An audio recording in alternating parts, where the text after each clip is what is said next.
भी इतना मुश्किल वाला चैप्टर नहीं है। तो question number 3 it says plot the points on the x y given by the following table. तो ये प्लॉट तो कर सकते हो आप, है ना। तो 2 4 अगर मुझे प्लॉट करना है तो 2 4 कैसा होगा, दिस इज 1 2 1 2 3 4। तो ये 2 4 पॉइंट यहाँ आ गया, ठीक है। 4 2 लेना है तो सिर्फ आपको वो प्लेसमेंट बता रहा है। यहाँ पे क्या होता है 4 2 और 2 4 में हम गलती कर देते हैं। और जब भी ना एक आदत बांध लेना कि जब भी आप पॉइंट प्लॉट कर रहे हो ना, write the name of the point also, because sometimes we write it, हमने प्लॉट कुछ किया है पर नेम लिखने पे पता लग जाता है कि हमने कुछ गलत किया, ठीक है। ऐसे -30 तो विल कीप इट हियर, ये आ गया -30। मैं इसको नेम दे देती हूँ, this is point A B C D E F. ये तो ओरिजिन ही है तो इसको 0 0 कर, राइट। और एक पॉइंट का नेम भी दे दोगे ना, चाहे दिया हुआ है चाहे नहीं दिया हुआ, अगर आप नेम दे दोगे तो अच्छा ही लगता है। किसी को भी अच्छे से नाम से उसको बुलाओ ना तो अच्छा लगता है ना उसको। आपका भी नाम कोई अच्छा सा बच्चा मतलब अच्छी तरह से लिया जाए, तो ऐसे ही अगर आप पॉइंट को भी उसके नाम के साथ लिखोगे तो अच्छा लगेगा। ऐसे ही 3 -3 सो वी हैव हियर। तेरी आवाज रिकॉर्ड हो रही है साथ में। 3 minus, so we have plotted the given points, ठीक हो गया। अब इसके बाद आ जाओ, plot the following points and check whether they are collinear or not। तो ये भी अगर आपके पास ग्राफ पेपर है उस पे, अदरवाइज आप रफ पे कर सकते हो। And if I need to draw, आपके पास ये है बुक्स वगैरह सब है, ये है ना, लिखा हुआ है कहीं पे, बिकॉज मैं चाहती हूँ कि मैं इसको यहीं पे प्लॉट। तो आप मुझे पॉइंट्स बताओगे। फर्स्ट आपका फर्स्ट वाला सेट कौन सा था, 1 3। So you have 1 3, ठीक है, and we label it also. Next point क्या है, -1 -3, ये है -1 and we label it. Next कौन सा है, -2 -3। तो लग रहा है आपको कि ये कोलिनियर है, ठीक है। तो अब if I see these 3 points, हाँ ये कोलिनियर है। इनको ड्रॉ करने के लिए थोड़ा सा हमें एग्जैक्ट होना ही पड़ता है, ठीक है। सो अब मैं क्या कर रही हूँ, अगर मुझे चेक करना है कि whether these 3 points are collinear और नॉट, राइट। अब इसको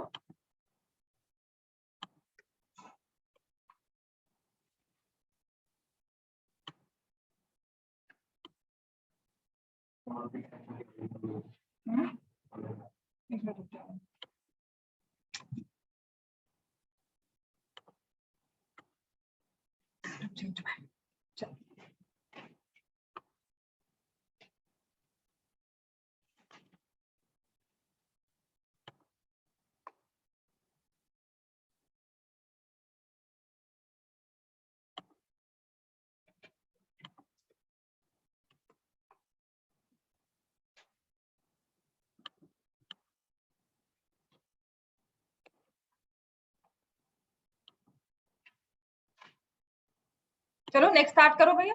इसके बाद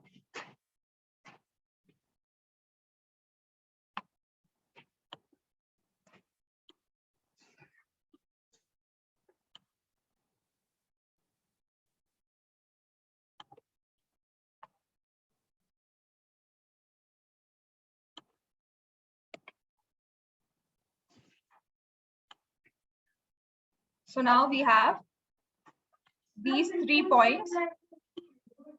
कौन सा वाला, ए पार्ट में टेढ़ा जा रहा है, चलो ये देख सकते हो। अब मैंने अगर ये ड्रॉ किया है तो क्या ये आ रहा है सही।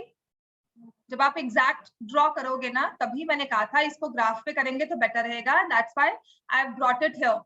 मैंने इसको क्यों लिया यहाँ पर, इसीलिए लिया है, ठीक है। सो नाउ कैन से हमारा जो फर्स्ट पार्ट है, yes they are collinear points. अब सेकंड पार्ट हम भी लेकर है, सेकंड पॉइंट वाले को भी सॉल्व करते हैं। नाउ सेकंड में it says 1 1 2 -3, so now I have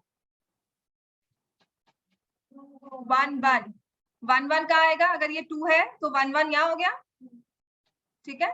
So I have this point 1 1 2 minus 3 2 minus 3 कुछ यहाँ हो गया 2 minus 3 नेक्स्ट क्या है -1 -2 -1 -2 ये वाला पॉइंट हो गया है ना तो आर दे कोलिनियर नो तो सेकंड में लिखेंगे no these points are not collinear और थर्ड वाला तो आपको वैसे ही क्लियर था थर्ड वाले केस में क्या था हमारे कौन से पॉइंट्स थे 0 0 2 2 एंड 5 5 तो 5 5 ये वाला पॉइंट है ना तो ये तो वैसे ही एक स्ट्रेट लाइन में बन के आ रहे हैं so if I draw line बन के आ रहा है नहीं बन के आ रहा क्लियर हो गया तो दी बेटा नहीं आएगा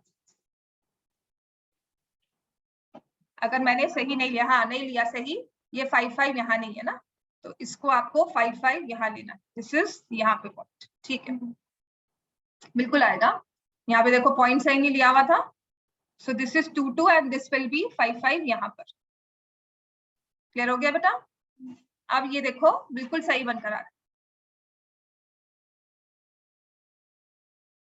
सो इग्नोर दिस लाइन ये आपकी लाइन नहीं है ये वाली अगर मैं इसको रब करूंगा ना सारे रब ये वाली लाइन नहीं है क्लियर हो गया सो थर्ड केस में yes they are collinear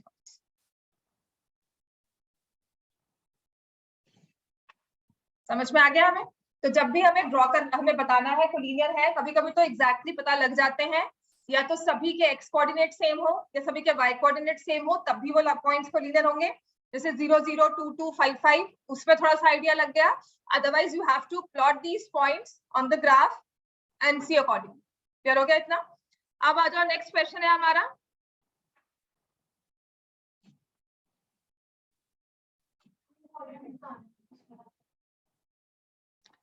without plotting the points indicate the quadrant in which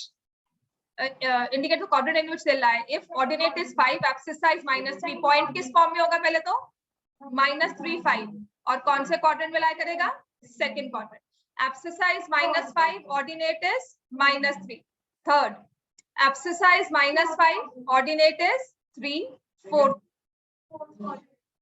second quadrant अगर पहले वाले में आया था तो वैसे भी तो फिर इसमें भी सेकंड ही आएगा x is negative y is positive ordinate is 5 abscissa is 3 first coordinate समझ में आ गया हमें ये तो क्लियर है ना then LM is a line parallel to y axis at a distance of ये लो LM is a line parallel to y axis सबको स्क्रीन क्लियरली दिख रही है बड़ा करने की जरूरत है मुझे दिख रहा है ना यहाँ से विजिबल है आप ये बुक्स प्लीज ले लेना आपकी ये चीज एक प्रॉपर नोट्स बन के रहेगा मेक श्योर जब आप कोऑर्डिनेट रिवाइज कर रहे हो आपकी एनसीईआरटी इनफ नहीं रहेगी राइट तो हमेशा क्वेश्चन फॉर्म में make sure that you have all these questions handy जब भी चैप्टर टेस्ट है चैप्टर का एग्जाम है ये हमें साथ में ओपन करके रखना है कुछ चैप्टर्स तो साथ साथ इसमें से करने ही है हमें ठीक है अब आ जाओ यहाँ पर LM is a line parallel to y-axis at a distance of 3 units. What are the coordinates of point P? P के coordinates क्या लगते हैं? 3,2.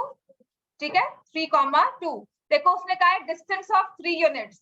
तो जो x coordinate है वो 3 units है. Perpendicular distance from x-axis. Parallel to y-axis at a distance of 3 units. मतलब ये है perpendicular distance from y-axis. समझ में आ गया ये किसी भी फॉर्मेट में आपको दिया जाता है बहुत सारी इसकी लाइंस हैं आपको प्लीज पढ़कर ही उसे आंसर करना है मैं कहूँगी ये नहीं कहूँगी रट्टा मार लो इसको इसका मतलब है तो ये है इसका मतलब है तो ये ऑलवेज थिंक पॉज 2 सेकंड लगाकर सोचकर फिर आंसर देना एवरी टाइम ठीक है डिफरेंस बिटवीन एब्सिसा मैंने कहा था ना ये आएगा हमेशा ऐसा क्वेश्चन दिया होता है एब्सिसा ऑफ पॉइंट एल का एब्सिसा क्या है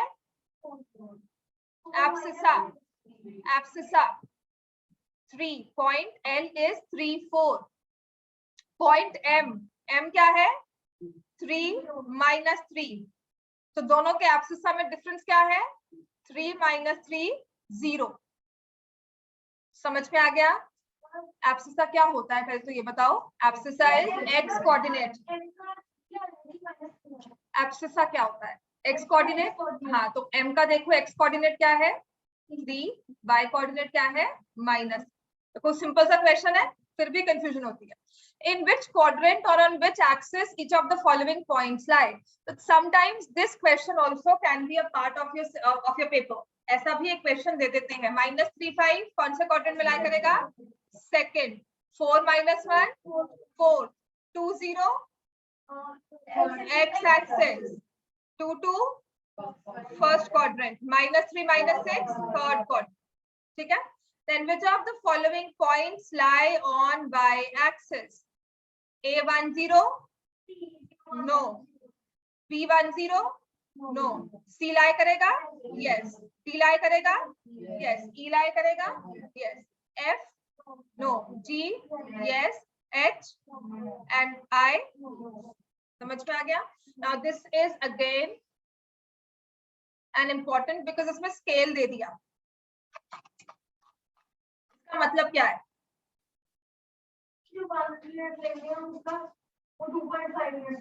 उसको लिखेंगे 2.5. ठीक है. कैसे? आपका ग्रीन वाला ग्राफ पेपर होता है ना, मैं निकालती हूँ अभी. ठीक है.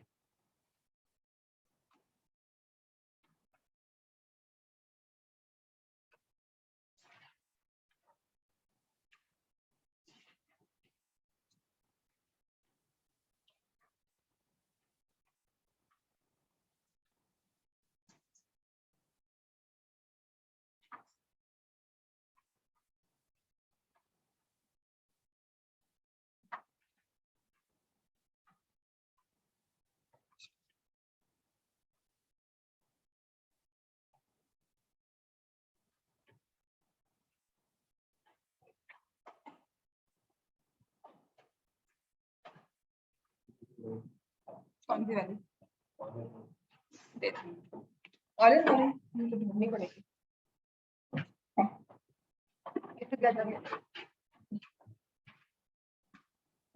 अभी हमारा ग्राफ पेपर होता है, राइट? ऐसे ही होता है ग्राफ पेपर. अब इसका मतलब क्या है? व्हेन हमें स्केल दिया हुआ है उसका मतलब क्या होता है? साथ साथ आपको मुझे क्वेश्चन बताना होगा. इस ग्राफ पेपर को हमने ओपन किया, राइट? उसने कहा है mark the axis and then take the scale of 1 centimetre. यहाँ पर when I draw a line, आप ऐसी एक्स एक्सिस ड्रॉ करते हो लाइक दिस, राइट? और ये वाई एक्सिस बिल्कुल स्ट्रेट लाइन होनी चाहिए, राइट? अब यहां से इसको मार्क कर दिया पूरा. पहले हमेशा this is your x, x dash, y and y dash. Now what happens? ये हमारा स्टार्टिंग पॉइंट है. जो आपका यहाँ से ये नेक्स्ट बोल्ड लाइन जो आपको दिख रही है वो ये वाली है ना? नेक्स्ट वाली जो बोल्ड लाइन है वो यहाँ पर है. ये जो डिस्टेंस होता है ना बाय डिफॉल्ट होता है 1 centimetre. That means from here till here जो ये स्ट्रेट डिस्टेंस है this is 1 centimetre.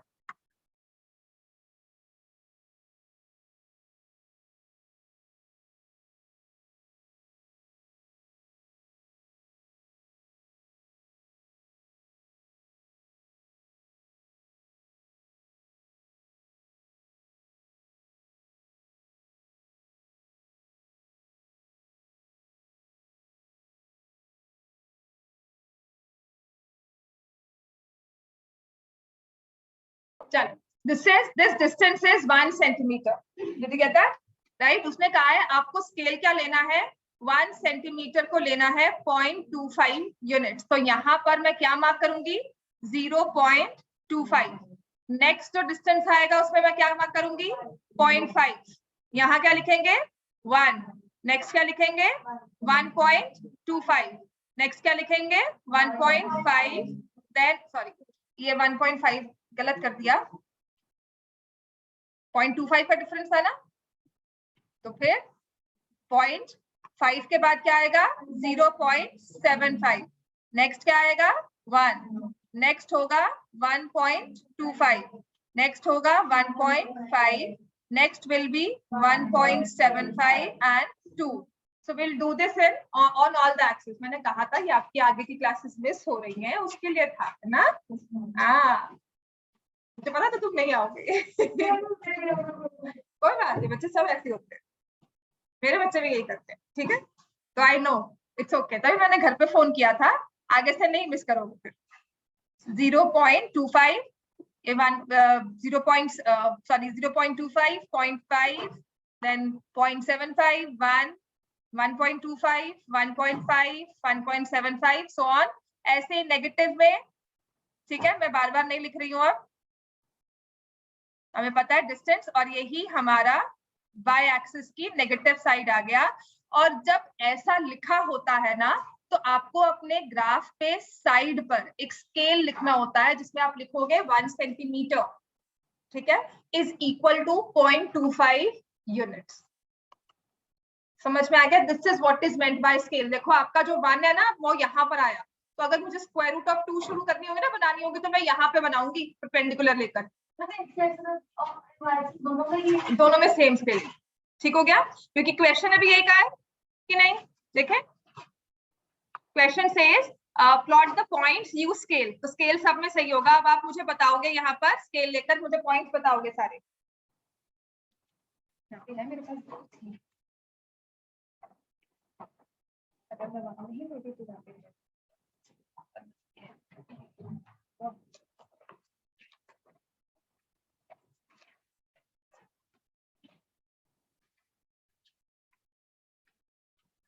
we were doing, ये वाला हमारे पास आ गया। पहला पॉइंट है 1.25, तो यहाँ पर, और हम लेंगे -0.5, तो -0.5 यहाँ आ जाएगा। तो this is 1.25 minus 0.5, this is my first point, इसको मैंने नेम दे दिया A। 0.25 यहाँ पर, और हमें चाहिए 1, तो 1 2 3 4 यहाँ पर आएगा।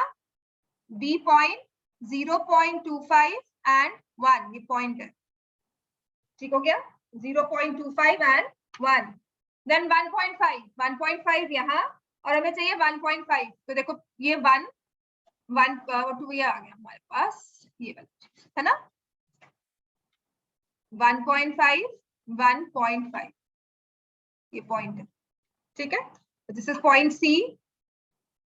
-1.75, तो मैं यहाँ पर आऊंगी। -1.75 का मतलब है I need to go for 7 places, 1 2 3 4 5 6 7, तो ये है -1.75, राइट।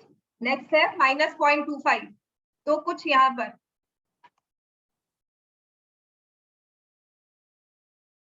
ये है -1.75, तो ये वाला पॉइंट D -1.75 -0.25। समझ में आ गया बेटा? राइट, तो ये सिंपल हमें प्लॉट करना है ग्राफ पर। समझ में आ गया? स्केल का मतलब क्या है आपका, ये वाला जो डिस्टेंस होता है ना बिटवीन टू, ये जो हमारी दो बोल्ड लाइंस होती हैं, यहाँ से यहाँ तक का डिस्टेंस, ये है 1 सेंटीमीटर। बाय डिफॉल्ट अगर आप अपना स्केल लगाकर चेक करोगे, ये 1 सेंटीमीटर ही आएगा। तो जब भी हम स्केल लेते हैं, हम कहते हैं ये 1 सेंटीमीटर इतना शो करता है। समटाइम्स आगे आप ग्राफ ड्रॉ करोगे, स्टैट्स में ग्राफ ड्रॉ भी किए हैं, तो आप लिखोगे 1 centimetre is equal to 10 students. Clear हो गया? तो अगर मुझे 7 स्टूडेंट्स दिखाने हैं, इसी चीज को मैं थोड़ा सा बोल्ड कर लेती हूँ,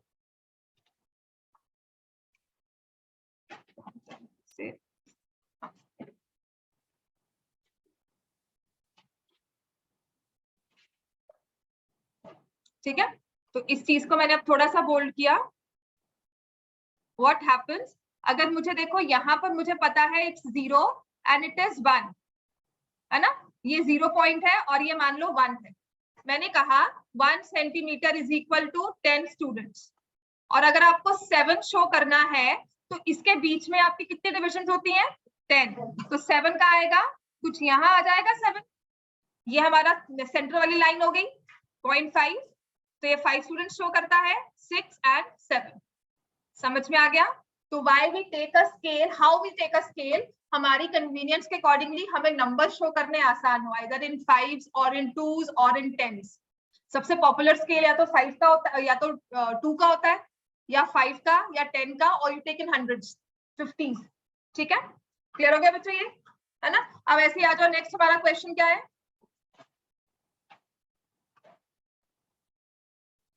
next it says question number 9 हमारा हो गया।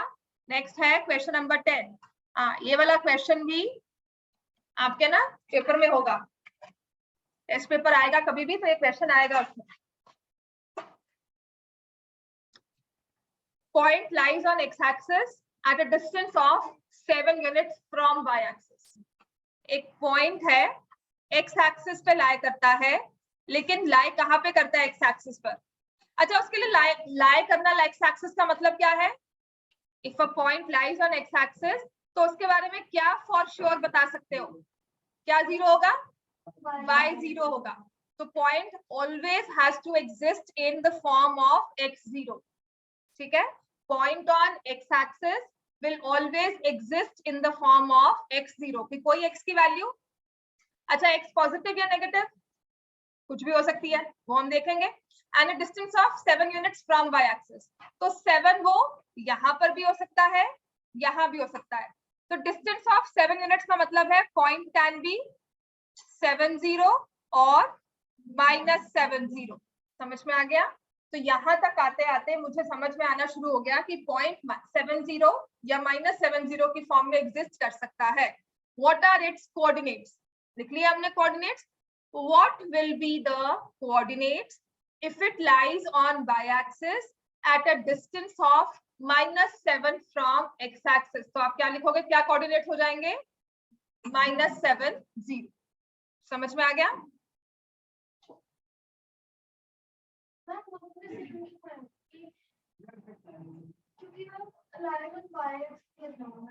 अच्छा, इफ इट लाइज, हाँ sorry, if it lies on y-axis, अगर वो y-axis पे लाई करता है तो ऑब्वियसली इट विल बी 0 -7. ठीक है, मैंने इसी को पढ़ लिया कि मुझे लगा ये -7 y-axis का डिस्टेंस है. ठीक है, मतलब इसी में उसने फर्दर आपको स्पेसिफाई कर दिया कि अब वो -7 की साइड पे, तो अब बताओ पॉइंट क्या हो. लेकिन वो y-axis पे लाई करता है eight a distance of -7 from x-axis, तो ऑब्वियसली इट विल बी 0 -7. अच्छा, find the coordinates of point which lies on x and y-axis both. कौन सा पॉइंट है जो x-axis पे भी लाई करता है और y पे भी? क्या लिखोगे? 0 0. रीजन और हमें पॉइंट लिखना है. कोऑर्डिनेट्स का है ना, find the coordinates of the point, तो आपको 0 0 लिखना पड़ेगा. नहीं होगी. हाँ, whose ordinate is -4 which lies on y-axis. अगर एक पॉइंट y-axis पे लाई करता है तो वो क्या होगा? हमेशा x 0 होगा और उसका ऑर्डिनेट क्या है? -4. whose abscissa is 5 lies on x-axis, तो क्या होगा? 5 0. taking 0.5 centimeter as 1 unit, plot the following points on graph paper. तो अभी भी ये क्वेश्चन हम कर लेंगे और इसके बाद नेक्स्ट वाला क्वेश्चन जो मैं मार्क करवा रही हूँ, सैंपल क्वेश्चन 1, ये भी इंपॉर्टेंट है.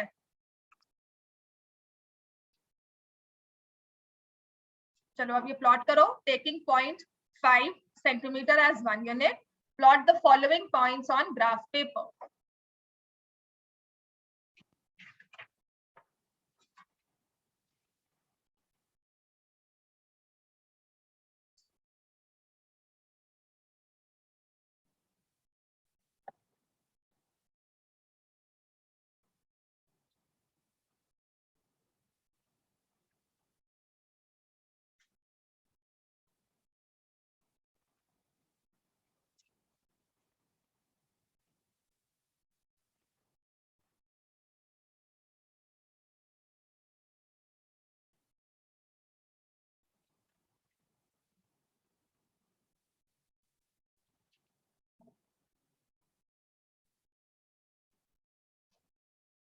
जो हमारे पॉइंट्स है ना, इसमें सिर्फ एक ही बड़ी वैल्यू गई है, वो है y की -8. तो मैं अपने एक्सेस को उसके अकॉर्डिंगली ही एडजस्ट कर लूंगी. वी नो ना, इतना तो हमें पता ही है कि नहीं. तो हम एक्सेस को ना उसके अकॉर्डिंगली एडजस्ट कर लेंगे सो दैट मेरा -8 फिट हो जाए. और वैसे भी 0.5 का डिस्टेंस लेना है ना, तो इस हिसाब से तो मुझे यहाँ पे 16 डिजिट्स चाहिए, 16 प्लेसेस तक चाहिए होगा शो करने के लिए, राइट. तो ये चीज हम ध्यान से रखनी है अपनी. देखो यहाँ पे 16 मेरे पास होने चाहिए, right. So make sure when you draw graph, आप उसमें स्केल पहले ही देख के रखो, रबिंग्स बाद में ना करनी पड़े आपको. तो अब मैं जब इसको पॉइंट्स को लिखूंगी तो ये 0.5 1 1.5 2 2.5 3 3.5 4. तो मैं इसमें ना 1 ये 2 ये 3 यही हुआ नहीं. This is 1 this is 2 this is 3, this is 4। अब ये आ जाएगा 5। हाँ जी, साथ साथ ड्रॉ करते रहो, देखो मत। ये आ गया 6, ये आ गया 7, ये आ गया 8। बेटा वही लिया 1.51। हाँ अच्छा, हाँ मैंने दूसरा कर दिया।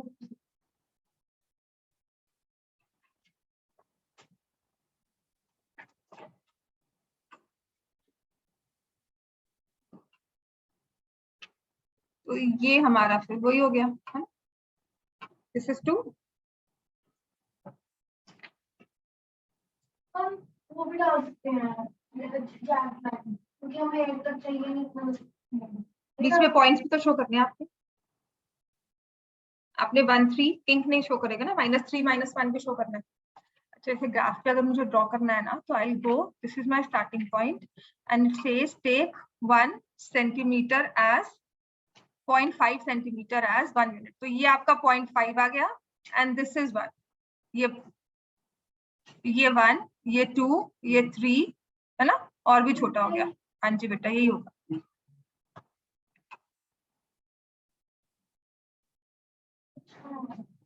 ठीक है, और ये 4, ये 5, ये 6, यहाँ 7, ये 8, ये 9 और ये यहाँ से -1 -2 -3 -4 -5 -6 -7 -8। 1 2 3 4 5 6 7 8। Then -1 -2 -3 -4 -5 -6 -7 -8। हमारा ग्राफ क्या है? हमारा ग्राफ कह रहा है टेक 1 सेंटीमीटर नहीं 0.5 सेंटीमीटर एज 1, 0.5 सेंटीमीटर एज। मैंने पहले जो लिया था वो वैसा ही था, पर इसने कहा है पॉइंट। देखो ना, मैंने आपको कहा था कि जो ये डिस्टेंस है, देखो ये 1 है, तो इसका आधा ये 0.5 हो गया और इसको हमने 1 ले। समझ में आ गया ना? तो हमारा पहला पॉइंट है 1 3, तो 1 यहाँ पर है और 3 यहाँ पर आ जाए। So my first point A 1 3 is here.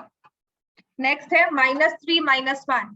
तो -3 के लिए मुझे देखो 3 स्टेप्स जाने हैं, -3 और -1 यहाँ पर। So this is point B, -3 -1।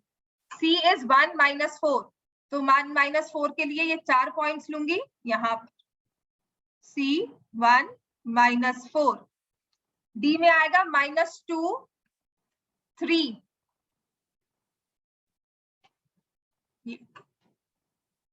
Sorry, D is -2 3 यहाँ पर।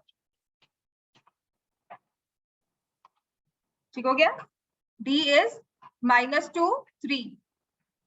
E 0 -8, तो ये आएगा 0 -8 and this is point E। F is 1 0, तो ये वाला पॉइंट F, ये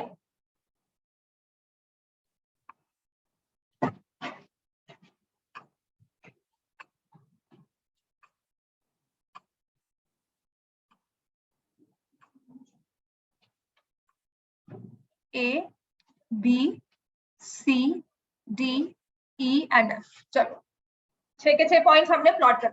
समझ में आ गया इतना बच्चे सबको? यहाँ तक कोई प्रॉब्लम? अब इसके बाद जो लॉन्ग आंसर टाइप क्वेश्चंस हैं वो भी इंपॉर्टेंट वाले ही हैं हमारे। ठीक है ना? ये शेप बनती है, उस शेप का एरिया निकालो। से लास्ट के 5 क्वेश्चंस रह गए हैं, उसके बाद कोऑर्डिनेट सच में खत्म है। कोऑर्डिनेट में और कुछ नहीं आएगा, राइट? 1 मार्क के 2 मार्क के क्वेश्चंस भी आ सकते हैं, पर इनमें भी गलती हो जाती है।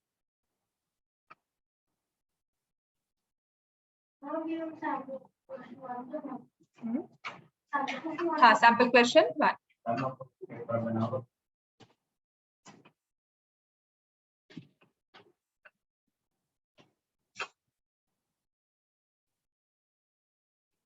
इसमें कोई वो आ गया है या तो ये होगा रीस्टार्ट होगा। वेट,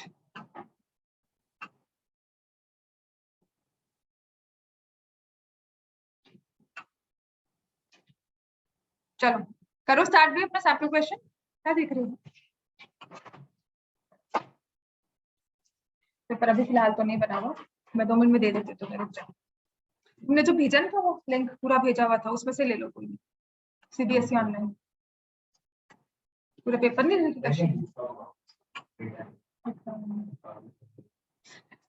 लिखा हुआ होना चाहिए। वेट, अगर इसी में मैं कल नहीं गई हूँ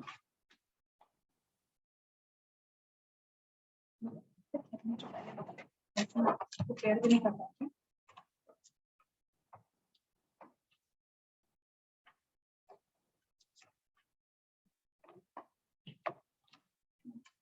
पेपर मैंने दिया था, तो मैंने वो ग्रुप में दे दिया था। हाँ ग्रुप में दे दिया था। नहीं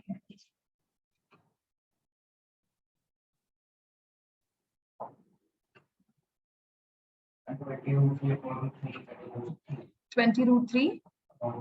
हाँ जी बोलो भाई, 20√3/√3 सब बताओ। अगर आपको दिया हो 20√3/√3, इसमें कटिंग क्या होगी? हाँ ठीक है, तो ये टर्म्स आपका पीछा छोड़ने वाली नहीं है, ये 10th का बच्चा है बैठा हुआ है ना, समझ में आ गया? ये आगे भी यूज होना है, तभी मैंने टाइम लगाकर आपको ये करवाया कि बाद में जाके प्रॉब्लम ना आए। So now you have 3 vertices of a rectangle are 3, 2, -4, 2, -4, 5। तो ये 3 वर्टिसेस ड्रॉ हुए हैं। आपको बताना है कि चौथा वर्टेक्स रेक्टेंगल है, 4 वर्टिसेस होंगे, तो 4th वर्टेक्स कौन सा होगा? तो आप क्या करोगे, जो 4th वर्टेक्स होगा वो इसी लाइन पे लाया करेगा, बिकॉज हमेशा क्या होगा, it will be a perpendicular figure. चारों साइड्स हमारी आपस में परपेंडिकुलर होती है रेक्टेंगल। तो यहां से हम क्या लेंगे, y कोऑर्डिनेट, तो it will B 3, 5। The 4th vertex D will be 3, 5। समझ में आ गया ये? अगर इस रेक्टेंगल का एरिया निकालना है तो क्या होगा, एरिया निकालो। इसकी लेंथ कितनी है, यहां से 4 और यहां से 3, length is 7 units. What is the breadth? 4 units, 3 units. Breadth कितनी है, 3 यूनिट्स। 2 से स्टार्ट होकर 5 पे खत्म हो रहे हो, समझ में आ गया? तो आपने 3 जंप्स ली है, 3 सेंटीमीटर का डिस्टेंस क्रॉस किया है, तो ये हमारे पास आ जाएगा area will be length into breadth 21 square units. और यही 2 मार्क का क्वेश्चन बन जाता है। समझ में आ गया? आपको पहले ग्राफ पे प्लॉट, रफली इसको प्लॉट करना होगा। रफली इन द सेंस कि ग्राफ नहीं है तो अपने पेपर में ही पूरा diagram x axis y axis का ड्रॉ करके बनाओगे। उसके बाद इसमें रेक्टेंगल ड्रॉ करोगे, फिर उसके बाद 4th वर्टेक्स निकालोगे और लिखोगे द 4th वर्टेक्स। इस पे मार्क नहीं करना, therefore the 4th vertex is 3, 5 D। फिर उसके बाद कहा जाएगा for area length is equal to this, breadth is equal to this, area length into breadth, and then get the answer, right square units साथ में लिखना है, मार्क्स कट जाते हैं इसको। अब इसी के बाद आ जाओ एक्सरसाइज 3.4। चलो plot 3 points A, B, D आपको दिए हुए हैं, are the 3 vertices of a square. Plot these points on graph paper and hence find the coordinate of vertex C। ठीक है, मैं टाइम इसलिए लगवा रही हूँ इन क्वेश्चंस पे क्योंकि ये क्वेश्चन सच में पेपर में आ जाते हैं, और अगर आपका मई टेस्ट है या फिर सितंबर टेस्ट है तो ऐसा वाला क्वेश्चन, क्योंकि मेरे पास पूरा सिलेबस मैंने नहीं किया हुआ अभी तक, है ना, पूरा सिलेबस नहीं कवर किया हुआ, तो ये पोर्शन हमारा आ ही जाएगा। चलो लिखो। हाँ ये तो बस बहुत वो है ना, पुराने वाले हैं, कर लो कोई बात नहीं। चलो ड्रॉ करो। हमें एक वर्टेक्स दिया हुआ है 5, 3।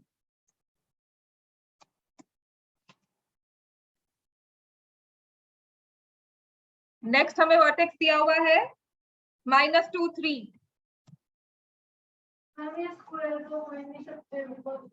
देख लेते हैं बेटा। और एक वर्टेक्स दिया हुआ है 5, -4।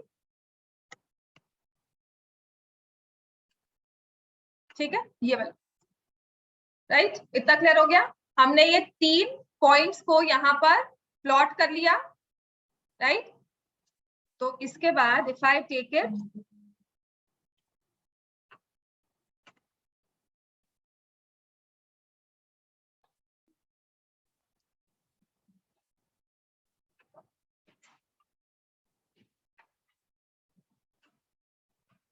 क्लियर हो गया हमने। ये हमने पॉइंट्स यहाँ पर प्लॉट कर लिए हैं, ठीक है।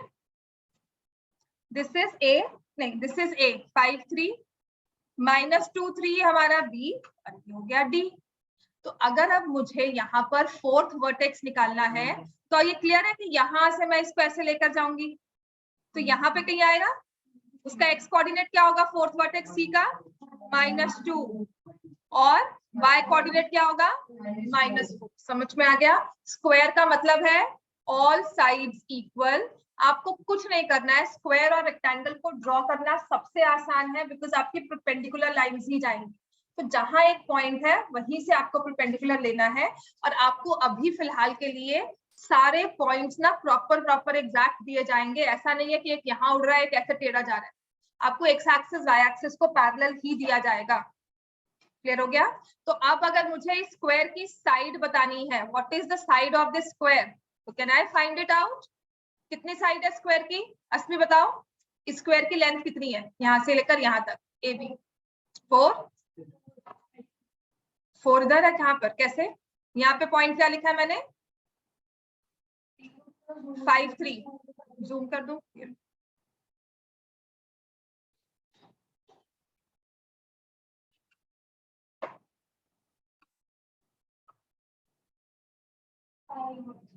5 और 3 है।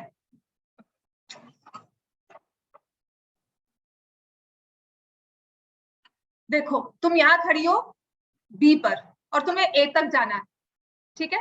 बी क्या है, बी का एक्स क्या है, -2, और ए का एक्स क्या है, 5। तो तुम पहले -2 से -1 पर आई, फिर कहाँ आई, 0 पर, फिर कहां पर आओगी, 1 2 3 4 5। अब काउंट करो कितने स्टेप्स लिए हैं तुमने, 7। ठीक हो गया। तो distance from B to A और A to B will be 7 units. तो अगर मुझे कहा जाएगा what is the side of the square, hence find the coordinates का है ना, find the area of the square भी होता है। तो एरिया ऑफ द स्क्वायर के लिए मुझे साइड निकालनी है। एरिया क्या आ जाएगा, 7 square which is 49 square unit. समझ में आ गया बेटा हमें इतना। चलो ऐसे ही अब सेकंड क्वेश्चन करो। इस कॉमन डिफरेंस, कॉमन डिफरेंस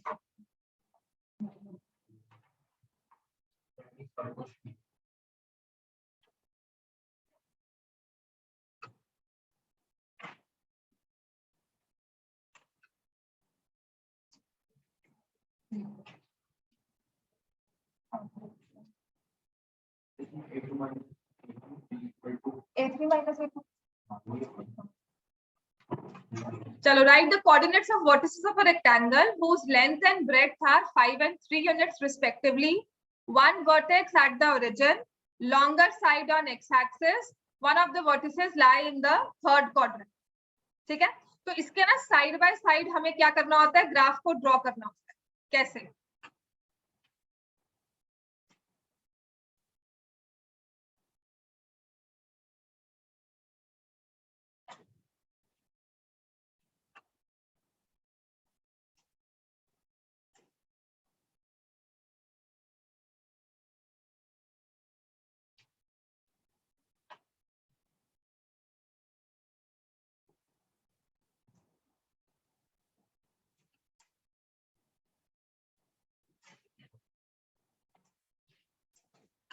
चलो करो ड्रॉ, लाइफ बनाओ, उसमें पढ़ो तब तक।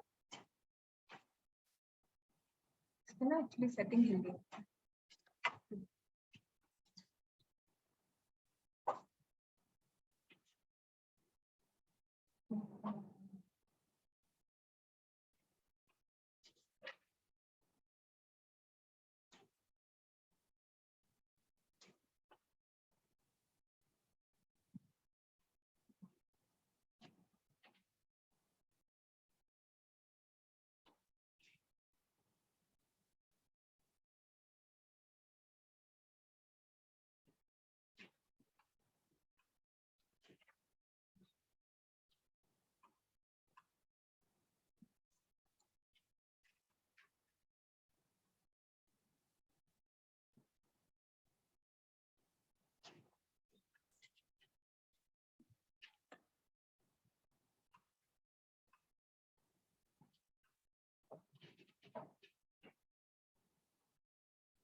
इतना मुश्किल कर दिया है, इतना कॉम्प्लिकेट कर दिया।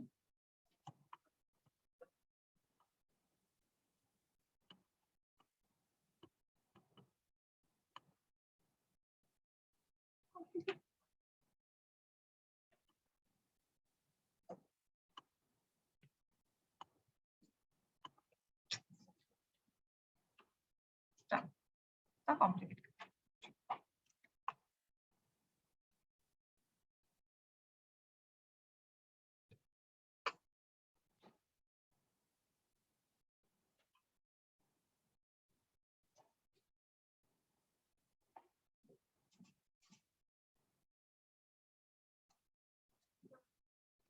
हो गया।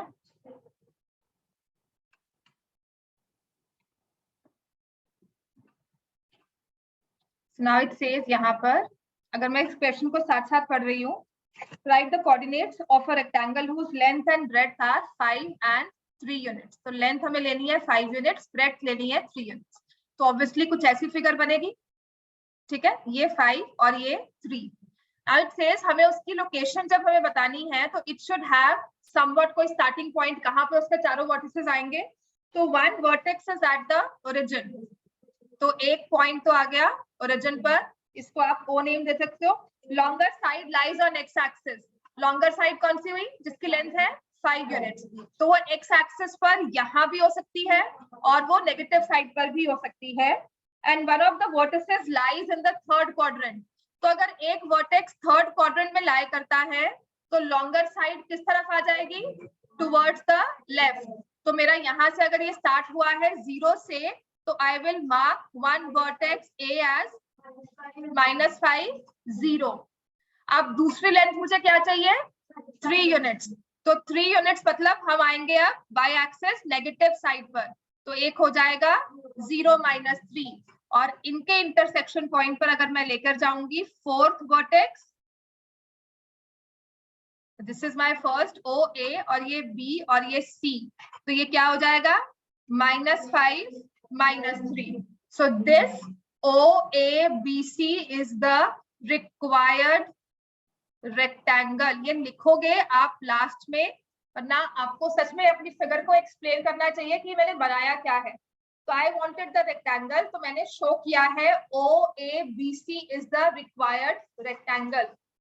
समझ में आ गया ये हमें। So the fourth vertex is -5 -3। ये रेक्टेंगल फर्स्ट क्वाड्रेंट में भी ड्रॉ हो सकता था, सेकंड में भी ड्रॉ हो सकता था, थर्ड में भी हो सकता था और फोर्थ में भी, लेकिन जो इंफॉर्मेशन हमें दी हुई है उसके अकॉर्डिंगली ये किस में आ गया, थर्ड क्वाड्रेंट। समझ में आ गया इतना। अब ऐसे ही हमें नेक्स्ट दिया हुआ है question number 3, plot the points PQS, find the coordinates of R such that PQRS is a square। लिख लिया सबने ये, है ना। चलो नेक्स्ट ड्रॉ करूं, फिर मैं कर दो ना, कर दो ये। चलो अब ये हमारे पास आ गया। अब इसमें हमें क्या कहा हुआ है, 1 0, plot the point 1 0 on a graph. 1 0 क्या पे हुआ, ये वाला पॉइंट है ना, पॉइंट ये है 1 0 P। Q लिखा हुआ है 4 0, तो ये आ गया पॉइंट Q 4 0, और फिर लिखा है S 1 3। 1 3 का मतलब यहां पर पहुंच गए, 1 3, दिस इज S। तो फोर्थ मुझे स्क्वायर चाहिए। पहले तो आप ये देखो साइड की लेंथ आपको कितनी दी हुई है, तो 1 0 पॉइंट ये था। अगर आप इसमें डिस्टेंस निकालोगे, कितना डिस्टेंस है ये, साइड कितनी है स्क्वायर की, 3 यूनिट्स। ऐसे ही PQ की लेंथ कितनी है, 1 से स्टार्ट होकर 4 पे खत्म हो रहा है, ये भी कितनी है, 3 यूनिट्स। तो जो मुझे इसकी थर्ड साइड चाहिए होगी यहां से यहां तक, वो भी कितनी होगी, 3 यूनिट्स।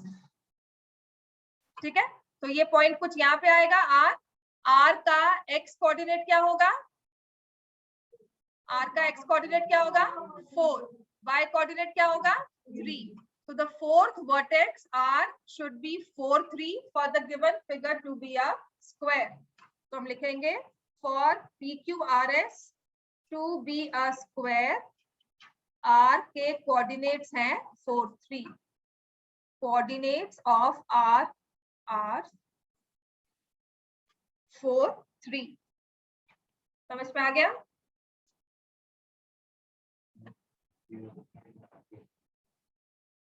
-2 कट गया, k = 0. एक माइनस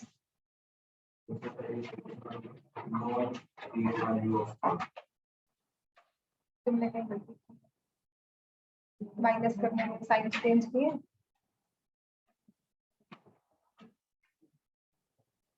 चलो नेक्स्ट वाला क्वेश्चन स्टार्ट कर दो. स्क्वायर -2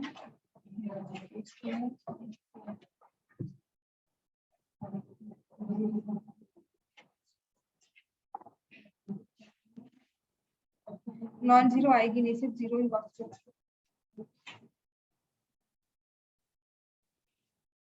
ठीक है ना, तो नॉन जीरो उसमें एग्जिस्ट नहीं करती, वरना चेक कर लो. आंसर भी देख लो, इसको स्कैन करके निकाल लेते हैं शायद. चलो देख लेते हैं, बता देते हैं 2 मिनट. इतना क्लियर हो गया Raje? Question number 4. From the given figure, answer the following questions. Write a point whose abscissa is 0. ए लिख लिया हमने, है ना? ये तो सब बता देंगे आपको देखकर. चलो ये तो इसी में आएंगे.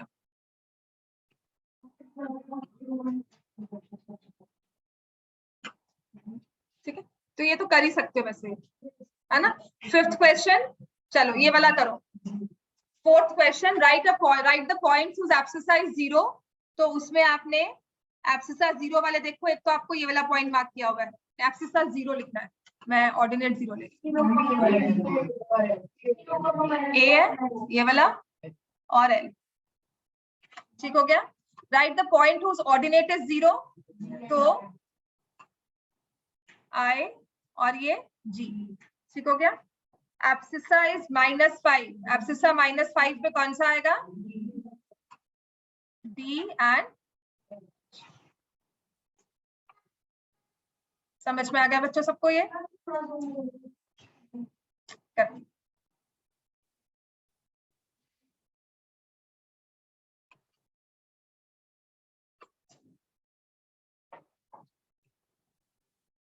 ठीक है,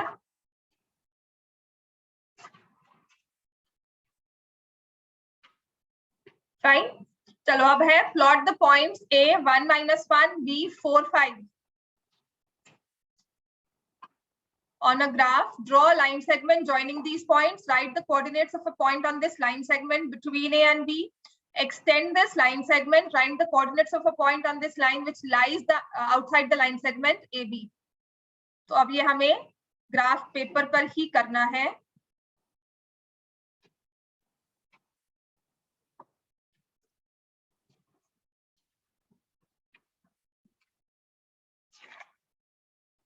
Point 1 - 1,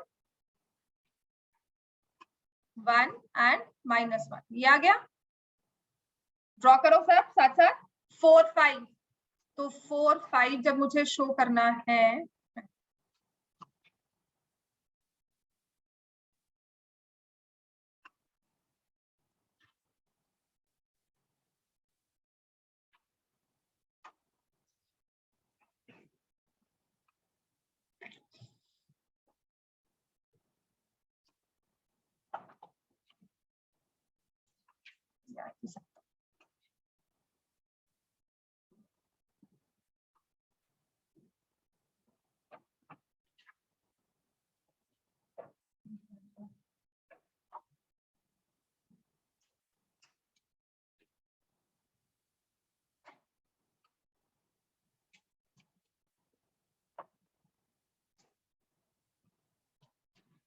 so I have my point 1 - 1 here, 1 - 1 here, and then it says 4 5. तो 4 5 कुछ यहाँ आ जाएगा. ठीक है, अब उसने कहा है कि इस पॉइंट को ज्वाइन करो एक स्ट्रेट लाइन से, तो हमने कर दिया. अब इस पॉइंट के इन बिटवीन कोई भी पॉइंट जो इस लाइन सेगमेंट के ऊपर हो. ठीक है, फ्रॉम इनसाइड चाहिए. 2, 2 है. 2, 2 कहाँ है? नहीं है. ये देखो ना, एक तो मुझे ये वाला पॉइंट दिख रहा है, यहां से 1 लिया था 1.50, I can see this point also, this is 2 1, ये वाला पॉइंट भी है। आपके पास जो कंप्लीट नंबर वाले पॉइंट है ना, मैं वो देख रही हूँ, देखो 2 1 है, I can see this point, ये भी हमारे पास दिख रहा है, ये भी हमारा पर आगे बढ़ जाएगा, ये 3 हो गया ना, ये 1 हो गया, ये 1 2 3 4, तो I can see complete number में जो पॉइंट आ रहा है वो है 2 1। समझ में आ गया? तो मेरा point which lies on this line segment is 2 1। अब इसको उसने कहा है फर्दर एक्सटेंड कर लो, कहीं भी दोनों साइड्स पे ऐसे एक्सटेंड करके, जो एक पॉइंट इस लाइन सेगमेंट के बाहर में लाई करता है, यहाँ पर पॉइंट ए है, यहाँ पॉइंट बी, या तो बी की इस साइड पर या ए की इस साइड पर जो लाई करता है, आप उसे ले लो। समझ में आ गया? चलो करो ड्रॉ।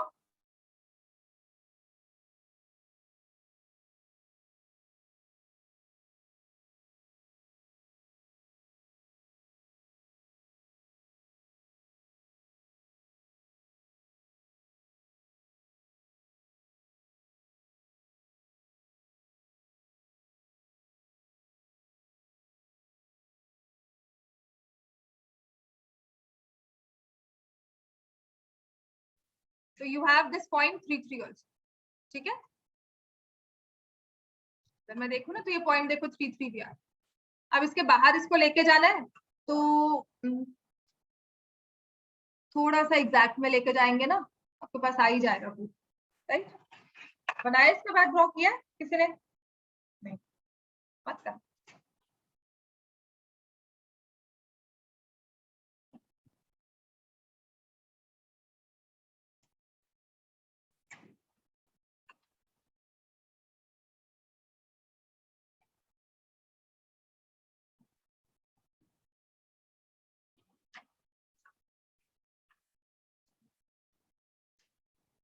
तो इस वाले क्वेश्चन पर इट्स वेरी इंपॉर्टेंट कि हम इसे प्रॉपरली ड्रॉ करें, ऐसा नहीं है कि कुछ भी ड्रॉ कर दिया। ठीक हो गया? तो यहाँ से और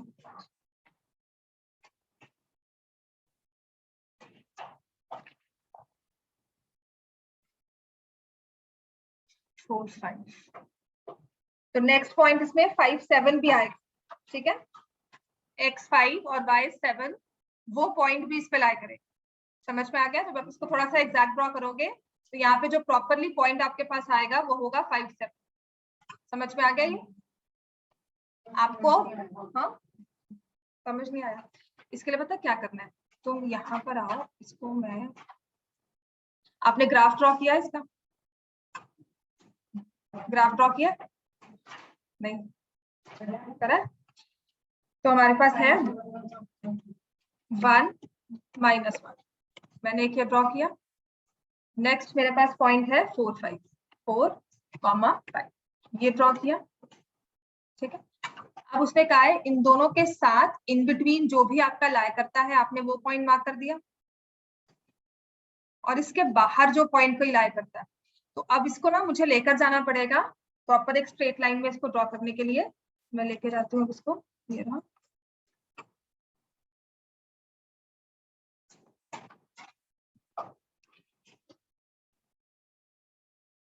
यहाँ गया ना हमारे पास।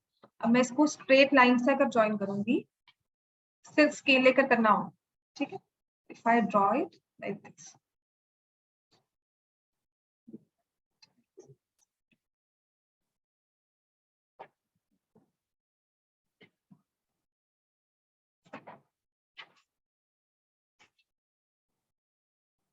अब आपको चेक करना है कि इसमें और कौन सा पॉइंट लाई करता है। तो इन बिटवीन तो हमने बहुत सारे पॉइंट्स निकाल लिए थे, ये के भी है ना, जो हमें कंप्लीट दिख रहे हैं। अब इसके बाद देखो, you can mark this point also, लेकिन यहाँ पर हमारा पॉइंट 5 यहाँ पर आ रहा है, तो आप देखोगे कि हमारा प्रॉपर इंटरसेक्शन जो बन रहा है वो यहाँ पर, ठीक है? प्रॉपर इंटरसेक्शन मतलब कि जहां मेरे पास प्रॉपर आपके होल नंबर पॉइंट्स आए, एंड इन बिटवीन अगर आपको लगता है कि कोई पॉइंट्स में मुझे दिख रहा है 1.5 1.2 ऐसा कुछ दिख रहा है, तो वो भी आप लिख सकते हो। जैसे मैंने यहाँ पर कहा था कि I can see this point, तो अगर ये 1 है तो ये 1.5 हो गया, ठीक है ना? तो आपने कहा था 1.50, उसने ये नहीं कहा point with integer coordinates, right? तो हमारे पास एक पॉइंट ये 5 7 आ, अब क्लियर हो गया? ये क्लियर विद दिस मच? इतना हमें क्लियर है कि नहीं? राइट। हमारा चैप्टर 3 हो चुका है। अब ऑप्शन है हमारे पास, आइदर गो विथ चैप्टर 2 या हीरोन्स फॉर्मूला। स्कूल में क्या चल रहा है? पॉलिनोमियल। चैप्टर 1 तो हो ही गया।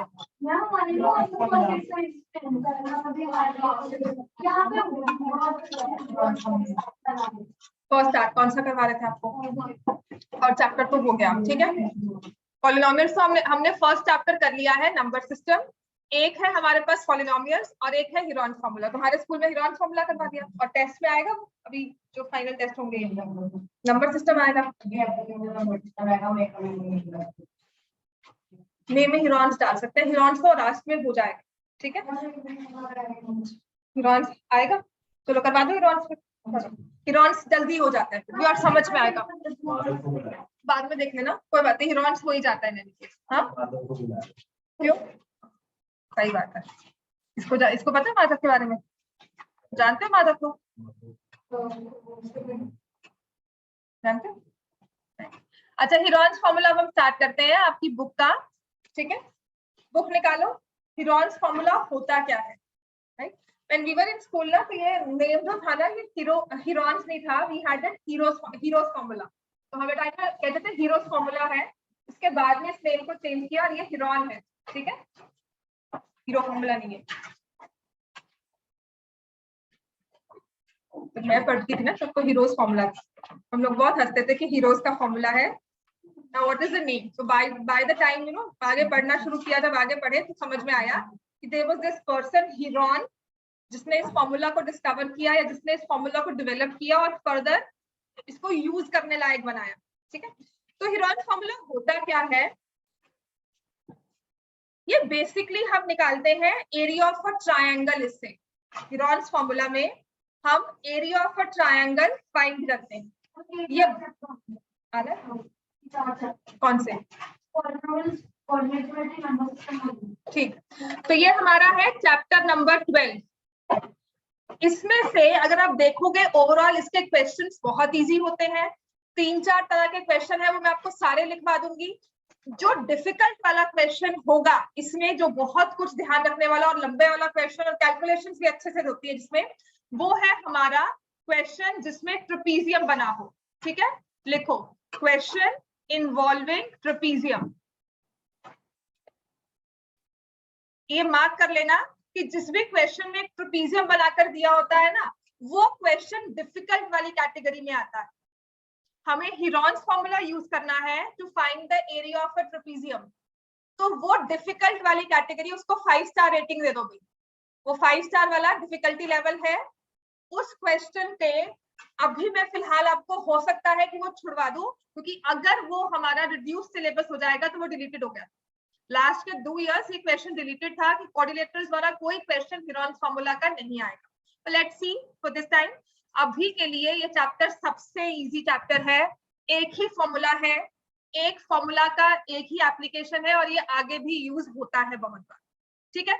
अब इसमें है क्या? इस फॉर्मूला में आपको कहा गया है, आज तक जब भी मैंने अभी भी क्वेश्चंस करवाए होंगे और मैंने आपसे एरिया भी पूछा है, तो कभी किसी ट्रायंगल का एरिया निकालना हो, एरिया ऑफ ट्रायंगल, तो कैसे हम निकालते हैं? Half into base into height, ठीक है। तो मैंने आपको ये ट्रायंगल फॉर्म करके ऐसे ट्रायंगल बनाकर दिया, this is A B C. अब इस ट्रायंगल की कितनी साइड्स है? 3। तो जब मैं बेस लेती हूँ तो मैं किसको लेती हूँ? किसी भी एक साइड को हम बीसी लेते हैं, बिकॉज उसको विजुलाइज करना आसान है।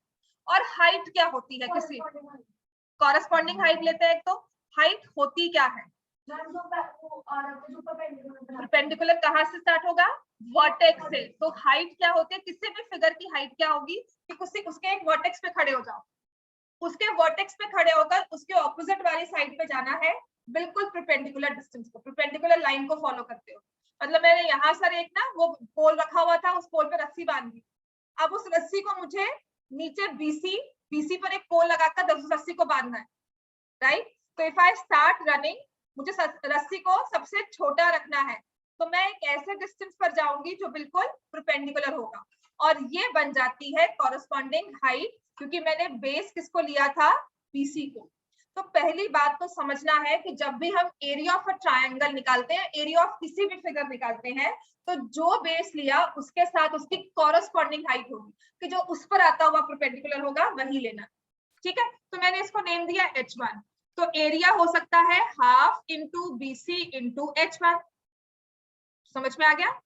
ऐसे ही तो जरूरी है कि मुझे बेस BC ही लेना है। ट्रायंगल की 3 साइड्स है, I can take the base AB also. अगर मैंने बेस AB लिया है ना, बेस AB लिया, तो मैं परपेंडिकुलर कहां से ले सकती हूँ? C से ही ले सकती हूँ।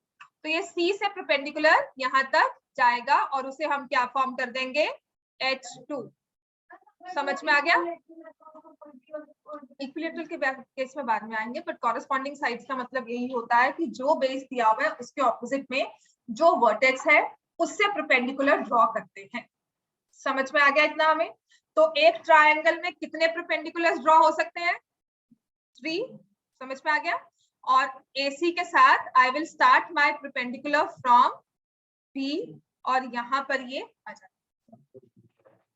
जी आपको नहीं है, डिलीटेड है। ठीक, इतना क्लियर हो गया हमें? समझ में आ गया इतना? राइट। तो पहली चीज तो हमें याद रखना है कॉरेस्पॉन्डिंग साइड। ये मैं आपको क्यों समझा रही हूँ, क्योंकि 1-2 क्वेश्चंस आएंगे जहां पर ये कॉरेस्पॉन्डिंग हाइट हमें निकालनी होती है। To this side find the height corresponding to this side. समझ में आ गया? तो एरिया ऑफ अ ट्रायंगल का सबसे पॉपुलर फॉर्मूला है half into base into height. अब कभी कभी क्या होता है, जैसे मैंने आपको कहा एक ट्रायंगल ड्रॉ करो और मैंने आपको तीनों साइड्स दे दी। मैंने कहा draw a triangle with sides 2 centimetre, 5 centimetre, 6 centimetre. आप ड्रॉ कर सकते हो, है ना? बहुत आसानी से आप इसको ड्रॉ कर लोगे। लेकिन इसके बाद मैं कहती हूँ इसका एरिया निकालो, तो आपके पास क्या नहीं है? हाइट नहीं है। तो if I know the 3 sides of a triangle and I need to find the area of a triangle, उस ट्रायंगल को ड्रॉ करने के लिए मेरे पास सारी इंफॉर्मेशन है, मैं उसका एरिया कैसे निकाल सकती हूँ? तो वहां हम यूज करते हैं हीरोन्स फॉर्मूला। तो हीरोन्स फॉर्मूला कहाँ यूज होता है? ट्रायंगल का एरिया निकालने में, जहां पे तीनों साइड्स दी हो। ठीक है, तो हम पहले क्या करेंगे? हम करेंगे ट्रायंगल दिया है, तीनों साइड की लेंथ दी हुई है ABC, मान दिया तीनों साइड की मुझे लेंथ दी हुई है। क्लियर हो गया? तो अगर मैं करती हूँ A + B + C, तो इसको क्या बोलते हैं? पेरीमीटर। ठीक है, इसको डिवाइड बाय 2 कर दिया तो इसे हम बोलेंगे सेमी पेरीमीटर। लिखो, पहली चीज हमारी हीरोन्स फॉर्मूला की होती है to find semi perimeter. Perimeter divide by 2। Right angle triangle दिया हुआ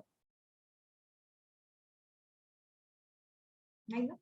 और 245 वैसे भी नहीं बन रहा है, या मैंने जो आपको दिया था 3, 4, 6 वो आपका राइट एंगल ट्रायंगल। पाइथागोरस का मतलब है, वो कह रही है राइट एंगल ट्रायंगल है, तो हर एक ट्रायंगल राइट एंगल ट्रायंगल नहीं होगा। क्या हर एक ट्रायंगल इक्विलेटरल है? तुम्हारे पास हर बार इक्विलेटरल आएगा क्या? परपेंडिकुलर तो हर किसी में बना सकते हैं, परपेंडिकुलर से हर किसी में निकाल सकते हैं, पर क्या वो आसान है? पहली बात तो परपेंडिकुलर नहीं होगा, लेकिन हमें ड्रॉ करना पड़ेगा, वो इन्फॉर्मेशन आगे आगे डिराइव करनी पड़ेगी।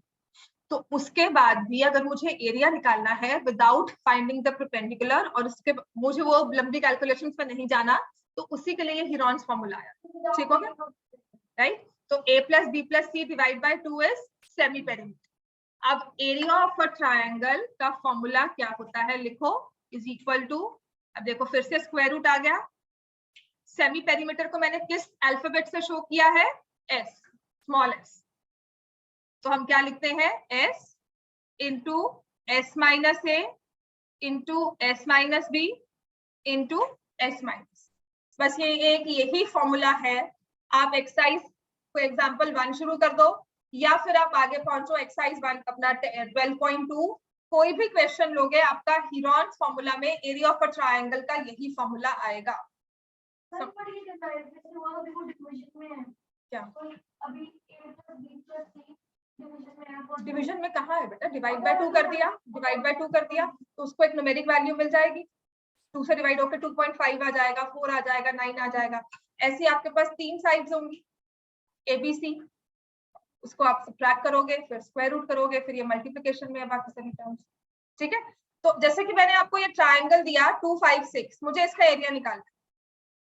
ठीक है, तो पहले मैं क्या निकालूंगी, सेमी पेरीमीटर। सेमी पेरीमीटर क्या आएगा, 2 + 5 + 6 डिवाइड बाय 2, कितना हो जाएगा 13/2 है ना, 13/2 कितना हो गया 6.5। अब मैं इस फॉर्मूला में कैसे पूरा करूंगी, मैं लिखूंगी एरिया इज इक्वल टू, ये स्क्वायर रूट का साइन बना दिया, एस क्या है, क्या निकाला था एस 6.5, यहाँ 6.5 लिख दिया। नेक्स्ट क्या लिखा है एस माइनस ए, तो 6.5 तीनों में से किसी भी ऐसे रैंडमली नेम दे दो एबीसी, कोई फर्क नहीं पड़ने वाला, इन्होंने सब्ट्रैक्ट ही होना है इससे और मल्टीप्लाई हो रहे हैं, तो ऑर्डर तो इंपॉर्टेंट है ही नहीं, 2 × 5 भी वही होता है, 5 × 2 भी वही होता है। तो यहाँ से हम क्या करेंगे 6.5 - 2, 6.5 - 5, 6.5 - 6। तो अब इसको सॉल्व करना है, मल्टीप्लाई डिवाइड स्क्वायर रूट से टर्म्स बाहर निकलेंगी, हमारे पास एरिया के लिए एक नंबर आ जाएगा, चाहे वो रैशनल हो चाहे वो इरैशनल। आप एरिया अप्रोक्सीमेटली तो निकाल सकते हो ना एक ट्रायंगुलर फिगर का, कि इसने कितनी जगह घेर ली है। एरिया क्या होता है, कितनी स्पेस ऑक्यूपाई की है। For example if you can see my table, पूरा वैसे ही अच्छे से है लेकिन इतनी जगह है कि मेरा लैपटॉप यहाँ पे फिट हो गया, right. So I have this book also, तो इसमें अगर मुझे एक और बुक रखनी है तो क्या जगह है, तो आई शुड सी कि इसमें पहले मैंने कितना ऑक्यूपाई किया हुआ है, एक्चुअल स्पेस क्या ऑक्यूपाई कर रहा है, फिर मैंने इसमें कितना सामान रख दिया और मैं कितना एडजस्ट कर सकती हूँ। So whatever, whenever we find area, that means the space occupied that figure. Clear हो गया, यही एक फॉर्मूला है और यही पूरे चैप्टर में चलेगा। इजी चैप्टर है, बस इसकी एप्लीकेशन क्या है कि आपको ढूंढना पड़ेगा हर बार। इतनी नींद क्यों आ रही है रात को, लेट सोए थे है ना। ठीक है, तो इसकी डेरिवेशन जो है ना बहुत लंबी चौड़ी डेरिवेशन है, उस पर मत जाना because it's a related concept. बेटा डिराइव करने के लिए आपको बहुत सारी चीजें मैथ को समझनी होगी, ट्रेपीजियम, साइक्लिक क्वाड्रिलेटरल्स, उसके बाद ट्रिग्नोमेट्री, उसके बाद जाकर यार ठीक है डिराइव हो जाता है, ट्रिग्नोमेट्री भी समझनी पड़ती है। तो जब फॉर्मूला बना था ना तो ये मत सोचना कि डायरेक्टली उसने बना दिया, बहुत सारी रिसर्च चलती है, फिर अप्रोक्सीमेशन में एक फॉर्मूला आता है।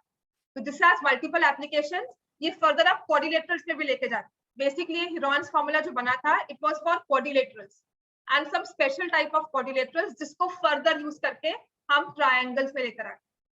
ठीक है, ट्रायंगल की 3 साइड्स होती हैं, तो ये अकेला SQ है क्योंकि फोर्थ साइड को कह दिया 0। ट्रायंगल एक ट्रायंगुलर शेप में फोर्थ साइड की लेंथ है 0 यूनिट्स, तो वो S - 0 है। इसकी मल्टीपल एप्लीकेशंस है, मत जाना, पूरी डेरिवेशन समझ में आएगी, मैथ्स को आगे अच्छे से पढ़ना 11th 12th में उसके बाद। ठीक है, अब इसे सिर्फ फॉर्मूला यूज करो, तो एंजॉय, जिसने काम कर लिया उसने कर लिया, आप सिर्फ इस फॉर्मूला को यूज करो बिकॉज ये आपको आगे क्वेश्चंस में यूज होगा और 10th में भी यूज होगा, है ना। एग्जांपल नंबर 1 आता है वो क्वेश्चन, हाँ पेज 201 एग्जांपल नंबर 1, चलो निकालो भाई पेज 201 एग्जांपल नंबर 1। तो यहाँ पर आपके इरैशनल नंबर, स्क्वायर रूट में से नंबर को निकालना, सॉल्व करना, वो सारी की सारी चीजें यहाँ यूज होगी। ठीक है ना, जो हमने चैप्टर 1 में किया था। अब एग्जांपल 1 में कह दिया एक ऐसा ट्रायंगल है उसका एरिया निकालो। चलो कोई भी ट्रायंगल दिया होगा इसका एरिया निकालना है। 2 of whose sides are 8 and 11। ये ट्रायंगल ABC है, इसकी एक साइड है 8 सेंटीमीटर, एक साइड है 11 सेंटीमीटर, और कह दिया इसका पेरीमीटर आपको दिया हुआ है एज 32 सेंटीमीटर।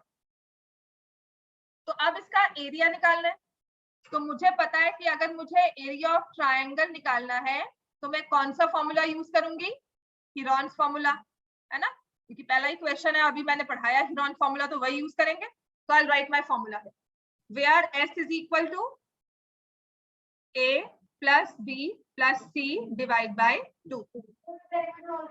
तो मुझे अब बताओ तीनों साइड्स पता है ट्रायंगल की 8, 11, लेकिन दिया क्या हुआ है perimeter. So can I find the third side?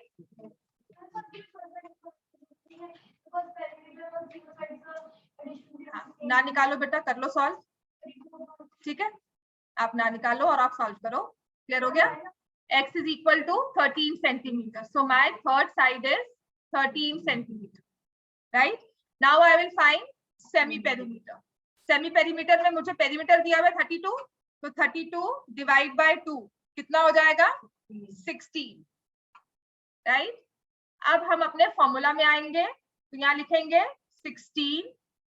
16 minus 11, 16 minus 8, और अगर मैंने थर्ड साइड नहीं निकाली होगी तो मुझे यहाँ पर क्या नंबर लिखना है वो समझ नहीं आएगा, उसके लिए मुझे थर्ड साइड की एग्जैक्ट वैल्यू चाहिए।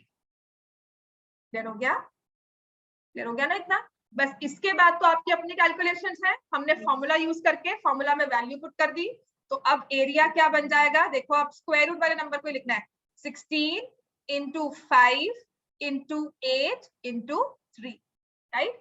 तो अगर आपको फर्स्ट स्टेज पे लगता है कि नहीं मुझे थर्ड साइड निकालने की जरूरत नहीं है, आपका फॉर्मूला अपने आप आपसे मांगेगा कि मुझे थर्ड साइड बताओ, तभी हम आगे सॉल्व होंगे, है ना? हाँ, राइट? तो अगर आपको लगता है या नहीं है तो ठीक है, आप डायरेक्टली अपने फॉर्मूला पर आओ। इट्स अनदर गुड वे, मैं इसमें मैं बहुत सरकास्टिक नहीं हो रही हूँ, सच में कह रही हूँ। अगर आपको लगता है sometimes it's a sudden strike, तो कुछ नहीं करना, अपना फॉर्मूला लिखो, उस फॉर्मूला में जो आपके सिंबल्स हैं उनको रिप्लेस करो नंबर्स के साथ, है ना? और फिर जो रिक्वायरमेंट होगी हम उसे देखेंगे कैसे फुलफिल करेंगे। हम पूरा तो हमें इस क्वेश्चन में से करना है, कहीं ना कहीं से कुछ निकालना है, तो आपको वही समझने वाली चीज हो जाएगी। आप देखो इसको सॉल्व करोगे तो ये देखो 4 into 4, देन आई हैव 5, इसको लिख दूंगी 2 into 2 into 2 और एक 3, स्क्वायर रूट से बाहर क्या टर्म आएगी? 4, और कौन सी आएगी? 2, और स्क्वायर रूट के अंदर क्या रह गया? 5, 2 and 3, तो ये नंबर क्या बन जाएगा? 8 into स्क्वायर रूट ऑफ 30, तो इसके साथ लिखेंगे स्क्वायर सेंटीमीटर। इतना ही हमारा काम होगा, ठीक है? और अगर मैं कहूं कि आपका हीरोन्स फॉर्मूला खत्म है ना, बस यही है, तो यही है। अब उसको ट्विस्ट करके तो जैसे मर्जी मैं क्वेश्चंस बना लूं, पर हर बार आपको एरिया दिया है, एरिया के साथ कुछ निकालना है ना? आपको एरिया नहीं दिया, दो साइड्स दे दी, थर्ड साइड निकालो फिर एरिया निकालो, कुछ ना कुछ ऐसा ही दिया हो। समझ में आ गया इतना में? राइट? चलो example 2,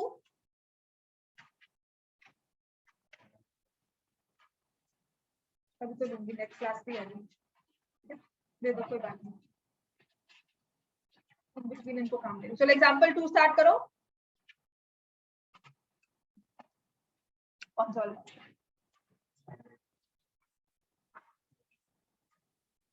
A triangular park ABC has sides 120, 80, 50. A gardener Dhania has to put a fence all around it and also plant grass inside. Now understand, उसने कहा है एक तो इसको फेंसिंग करनी है सारी। फेंसिंग करने का मतलब क्या हुआ? वेरी गुड, ठीक है?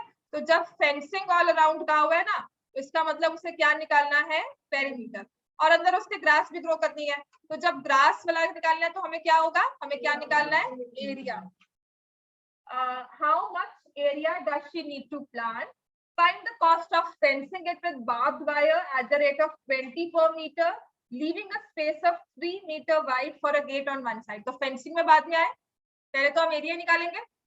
एरिया टू बी प्लांट, जिसमें हमें ग्रास ग्रो करनी है, एरिया टू बी प्लांटेड, तो वो हम लेंगे Heron's formula S into S minus A, S minus B, S minus C. That means I need to find the area of triangle and which is equal to ये वाला, जिसमें S क्या होता है?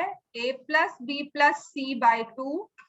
A को ले लोगे आप 120 मीटर्स, B को ले लोगे 80 मीटर्स, C को ले लोगे 50। तो अब हम S निकालेंगे 120 plus 80 plus 50 divide by 2, 250 divide by 2 which is equal to 125। तो एरिया क्या आ जाएगा? Square root of 125, 125 minus 120, 125 minus 80, 125 minus 50। समझ में आ गया? तीनों साइड्स हमने, अब जरूरी नहीं है मैंने A 120 लिखा है तो आपने नहीं लिखा, आपने उसको B लिख लिया, कोई फर्क नहीं पड़ने वाला। आप 120 को यहाँ माइनस करो या सेकंड टर्म में माइनस करो, ठीक है? ऑर्डर इसमें इंपॉर्टेंट नहीं है, राइट? अब इसको सिर्फ प्लस माइनस करके सॉल्व करना है, तो ये आएगा इंटू 5 इंटू 45 इंटू 7। ये सॉल्व करोगे, स्क्वायर रूट से देखोगे कौन सी टर्म्स बाहर आती हैं, राइट? करेंगे ना आप ये? चलो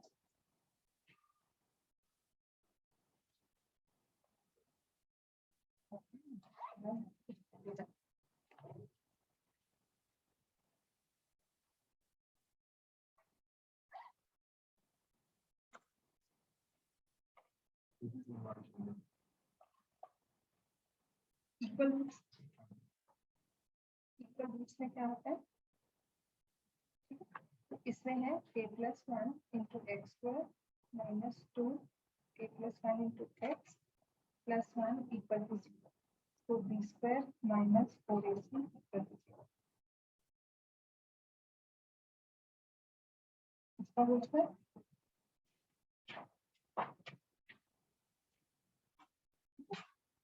ये आ गया 4, माइनस का स्क्वायर हुआ तो प्लस में हो गया, a स्क्वायर प्लस 1 प्लस 2 के माइनस 4 के यहाँ पे 4k square plus 4 plus 8k,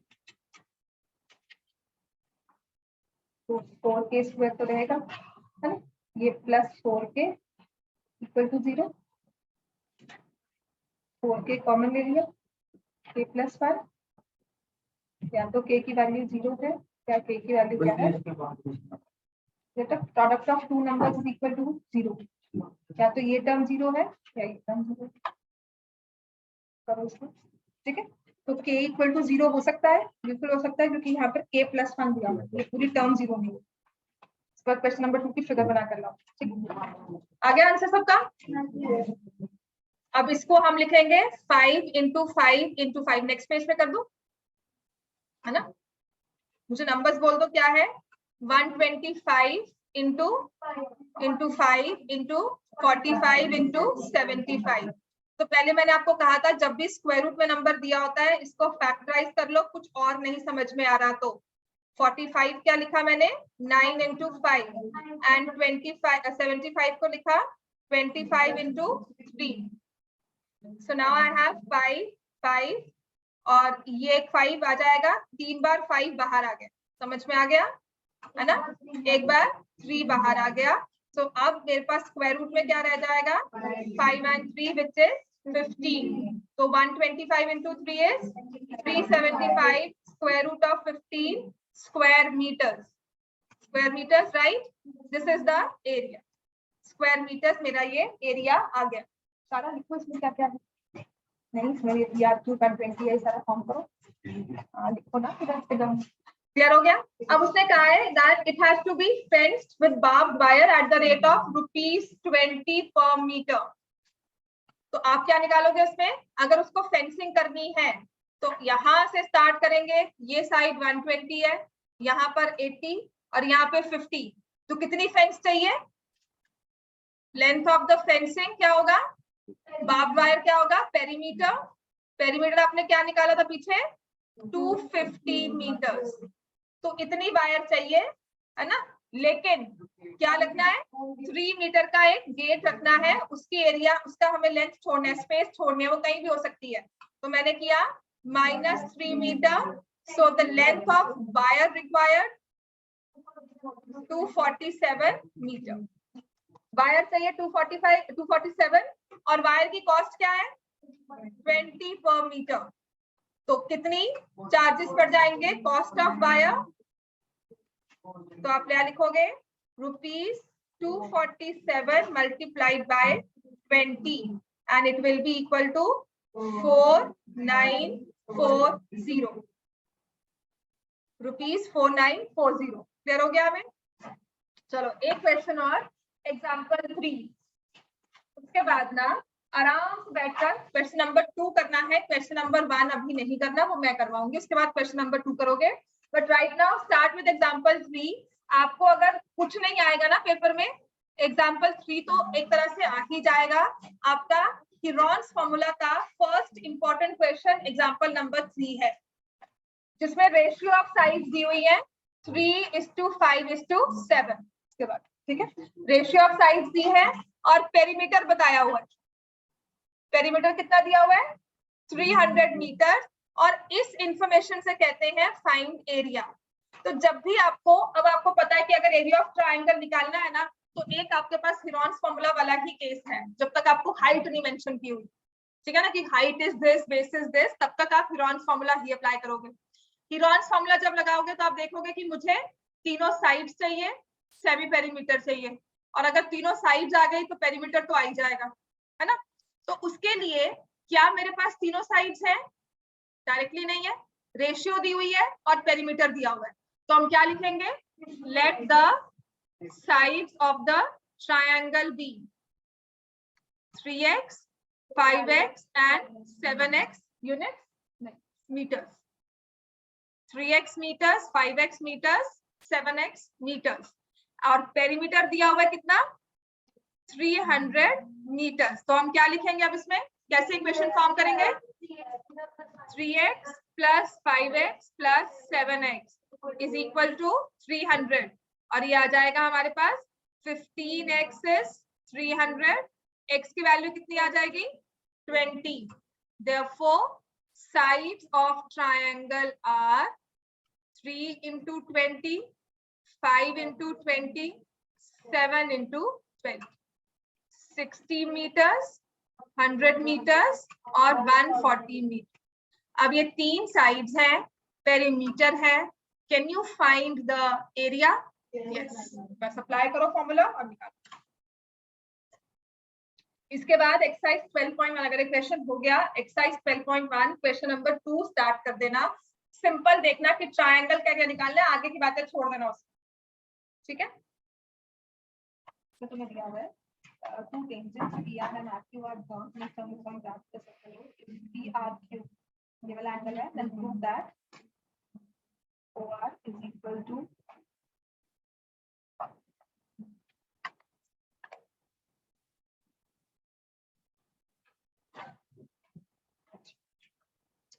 ठीक है, ये 120 है। तुम इतना तो प्रूव कर दोगे कि triangle OPR is congruent to triangle OQR, है ना। तो तुम्हारा ये एंगल 60 हो गया, ये भी 60 हो गया, ये 90 है, ये 90। तो हमारा एंगल POR इज 30 डिग्री, ठीक है। तो मैंने अगर इसको साइड x ले लिया, हाँ रेडियस को, ठीक है ना। OP is equal to x units या x सेंटीमीटर ले लो, हाँ OQB x आ गया। अब आ जाओ in triangle OPR, OP upon OR, OP upon OR, ये वाला 60 ले लो, ठीक है, या ये 30 के साथ ले, ये वाला है एडजेसेंट और ये है हाइपोटेन्यूज, तो cos 30 हो गया, ठीक है। OP कितना हो गया मेरे पास? x OR निकालना है, cos 30 होता है √3/, तो OR आ जाएगा 2x/√3, ठीक है, ये आ गया। ऐसे PR निकाल लो, तो OP बाय PR, अगर ये वाला एंगल लोगे या ये वाला लोगे तो tan 30 हो जाएगा। अगर मैं ये वाला ले रही हूँ परपेंडिकुलर, ये ले रही हूँ एंगल, तो ऑपोजिट बाय एडजेसेंट tan 60, ठीक है। तो OP is x, PR is हमें निकालना है tan 60 कितना होता है √3, तो PR हमारे पास आ गया x/√3, राइट। अब तुम देखो तुम्हारे पास OR कितना आया 2x/√3 और PR कितना आया, और QR कितना होगा x/√3। तो क्या तुम्हारे पास ये आ गया, OR तुमने कितना लिखा 2x/√3 और PR कितना लिखा x/√3। इसमें क्या यूज करना है, ट्रिग्नोमेट्री।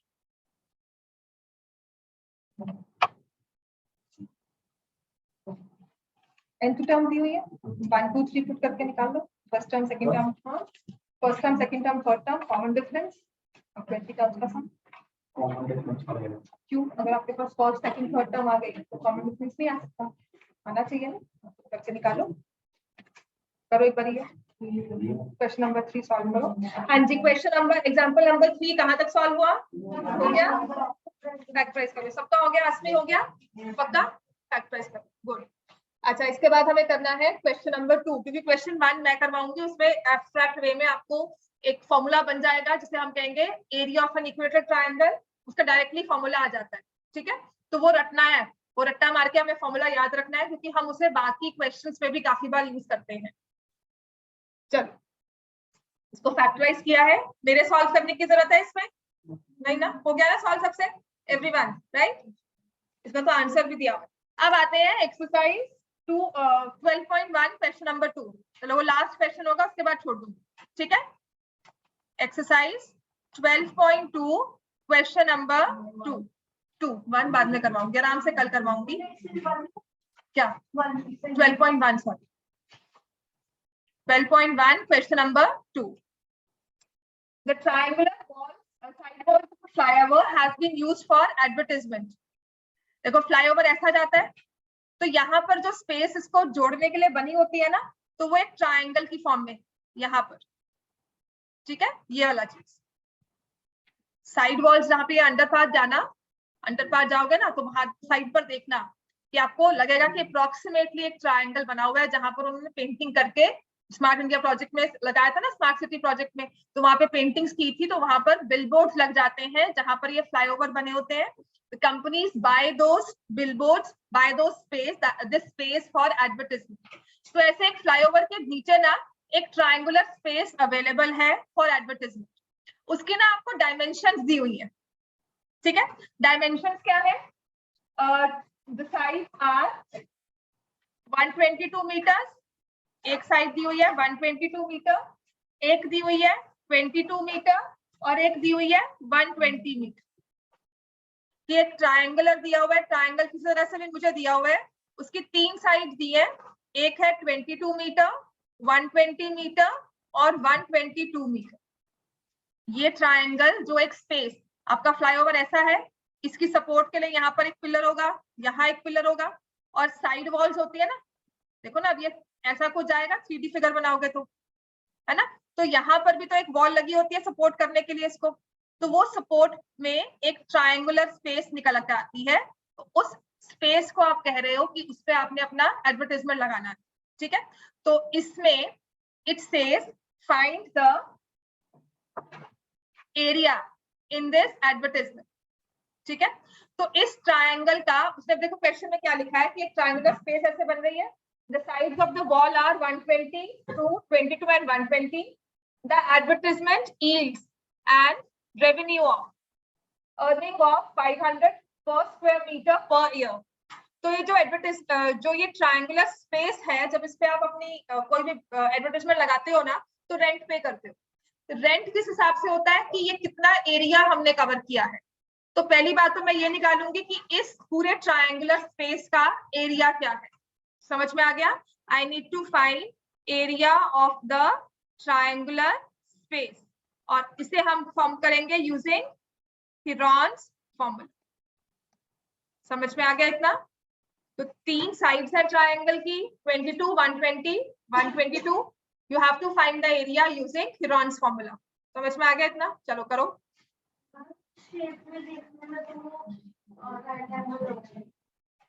राइट एंगल लग रहा है पर हमें दिया नहीं हुआ ना, तो हम नहीं लेंगे, ठीक है। So S will be 22 plus 120 plus 122 by 2, और एरिया आप पहले फॉर्मूला लिखोगे S into S minus A, S minus B, S minus C, and then put the values and get the answer, ठीक है। बस इतना मुझे आंसर निकाल के दिखाओ, उसके बाद विल सी क्या करना है।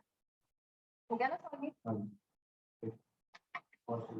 फर्स्ट नेगेटिव टर्म निकालने के लिए तुमने इसको ऑलरेडी किया था। आपको करना क्या होता है इसमें, पहले तो जनरल टर्म फॉर्म करो, 24 21 18, तो जनरल टर्म क्या होगी 24 plus n-1 into minus, 24 minus 3n plus 3, ठीक है। तो 21 प्लस 3 ये जनरल टर्म, ठीक है। अब इसको नेगेटिव होना है तो उसको हम लिखते हैं 21 plus 3n should be less than, ठीक है। इसके लिए मैं क्या करती हूँ, 3n को यहाँ रखा, ये माइनस 21 इधर, राइट, प्लस 3n है ना, माइनस 3n मेरा यहाँ माइनस था, मैंने प्लस लिख दिया, ठीक है ना। तो अब मैं क्या करूंगी, कोशिश पता क्या करते हैं ये वाला ना, लीनियर लीनियर क्वेश्चंस में आता है, तो जब भी मैं इसको सॉल्व करती हूँ मैं कैसे समझाती हूँ कि 21 upon minus 3n less than 0 चाहिए। तुम ये सोचो कि कभी ये इक्वल होता है, कभी इक्वल टू 0 होता है, कोई टर्म 0 इसमें आएगी।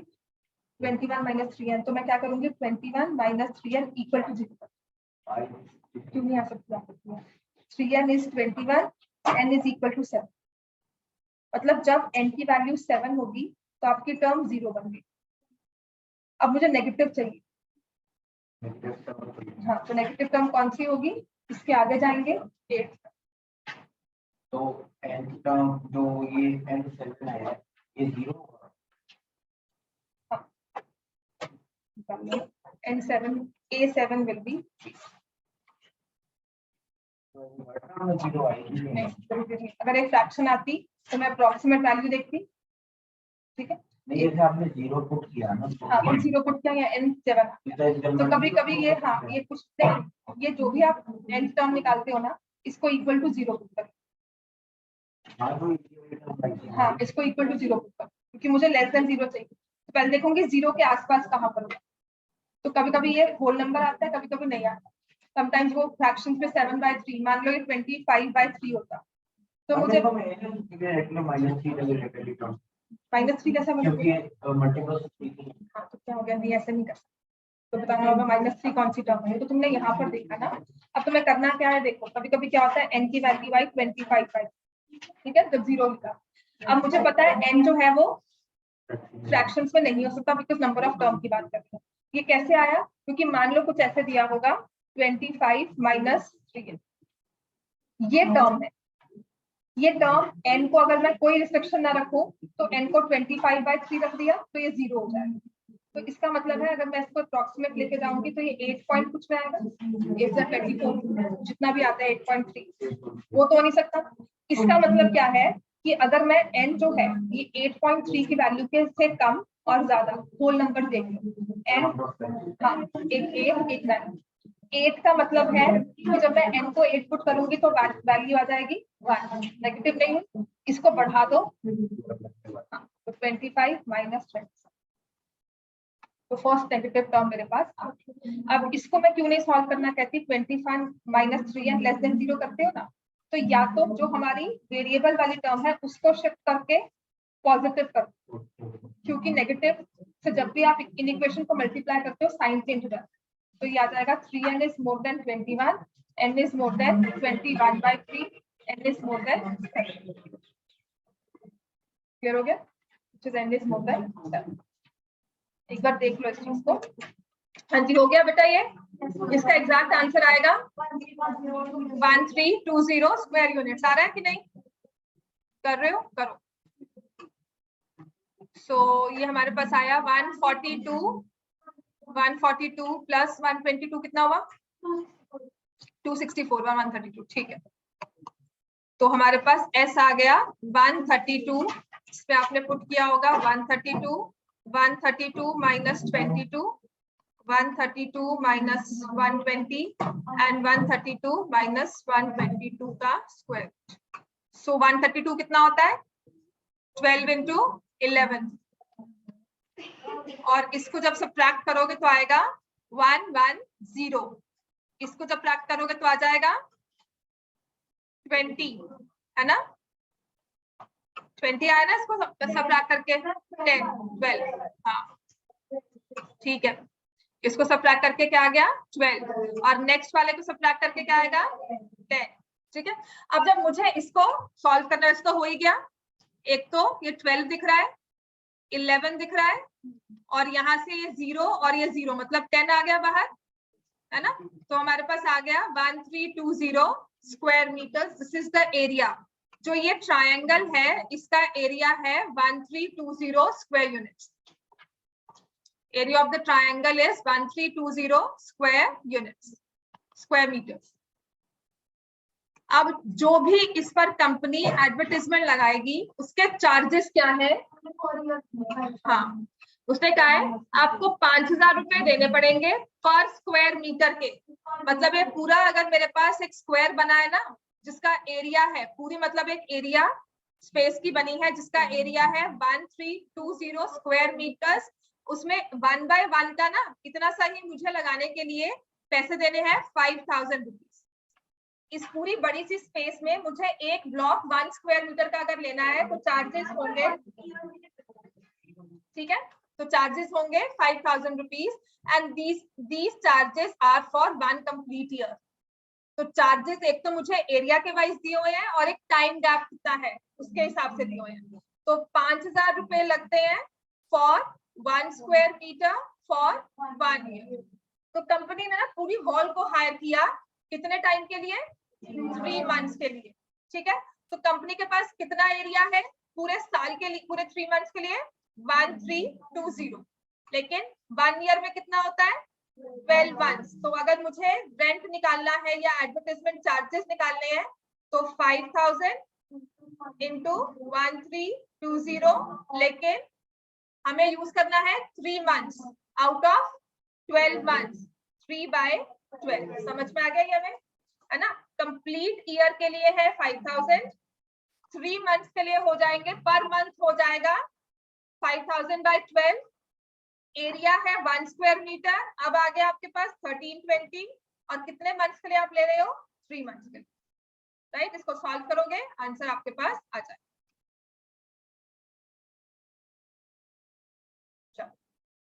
That's it. ये क्वेश्चन सॉल्व कर लो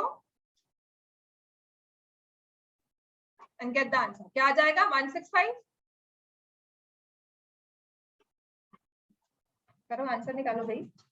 how much rent did it पे? तो कितना रेंट पे किया गया है वो आपको निकालो।